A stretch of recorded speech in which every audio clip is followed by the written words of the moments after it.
సంగారెడ్డి పట్టణంలోని రాజంపేట కౌన్సిలర్ కొత్తపల్లి శ్రీకాంత్ కాలగర్భంలో కలిసిపోయిన శతాబ్దాల రాతి బావిని పర్యాటక ప్రాంతంగా మార్చాడు. ఇంతకీ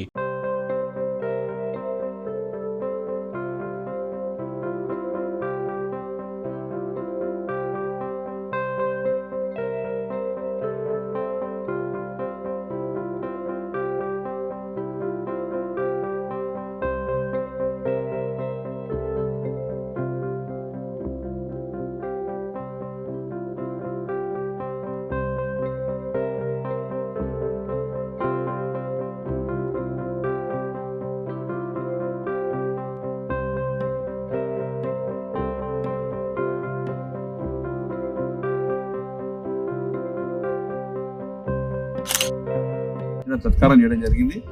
ఎవరైనా కూడా ఒక బాధ్యత పనిచేస్తే ఖచ్చితంగా మనము ఎవరైతే మనము నమ్మి ఓటేజ్ గెలిపిస్తారో వాళ్ళని ఖచ్చితంగా మనం అడిగింది చేయగలుగుతాం.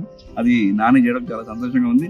ముందు వారు రాజకీయంగా ఎదగాలని అభినందిస్తూ వారికి శుభాకాంక్షలు తెలుపుతున్నాను. నేను 16వ వార్డు కౌన్సిలర్ని. నేను చేసిన వరకు టీ న్యూస్లో చూసి ఇస్నాపూర్ నుంచి ఆయన వికలాంగులు ఉన్నా కానీ ఇంత దూరం నన్ను కలవాలని ఆయన వచ్చినందుకు నాకు చాలా సంతోషం ఉంది.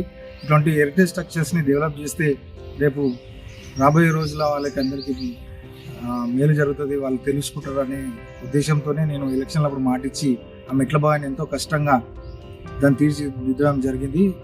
కేసీఆర్ గారు ఇచ్చే పట్టణ ప్రగతి నిధులతో ఆ బావిని నేను రిపేర్ చేయడం జరిగింది. ఇంకా కొన్ని నిధులు కావాలి.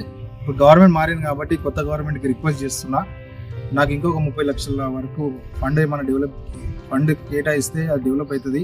ఇటువంటి హెరిటేజ్ స్ట్రక్చర్ని డెవలప్ చేస్తే రేపు రాబోయే రోజుల్లో కూడా మనకు మంచిగా ఉంటుంది అనే ఒక ఉద్దేశంతో నేను ఈ పని చేయడం జరిగింది.